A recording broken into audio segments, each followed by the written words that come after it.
Aktor panggung Broadway, Nick Cordero meninggal dunia pada usia 41 tahun setelah berjuang melawan virus corona selama berbulan-bulan.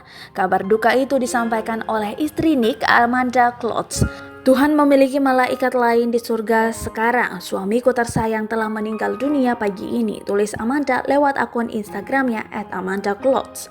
Aktor asal Kanada tersebut telah dirawat intensif di Cedar Sinai Medical Center, Los Angeles sejak akhir Maret lalu. Dia awalnya didiagnosis pneumonia. Sampai kemudian pada tanggal 1 April diketahui terinfeksi virus corona atau COVID-19. Virus corona telah menimbulkan komplikasi pada kesehatannya. Kaki kanannya diamputasi. Cordero kehilangan berat badannya lebih dari 27 kg dan dijadwalkan menjalani transplantasi ganda paru-paru.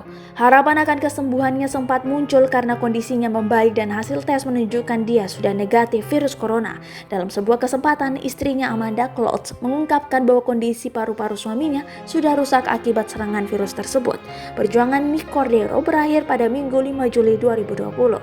Dia meninggalkan istrinya, Amanda Klotz, dan putra mereka Elvis. Selama hidupnya, Cordero dikenal atas perannya seperti dalam Waitress, A Bronze Tale, dan Rock of Age. Dia juga pernah mendapat nominasi Tony Awards atas aktingnya dalam Bullets Over Broadway, Waitress, dan A Bronze Tale Musical.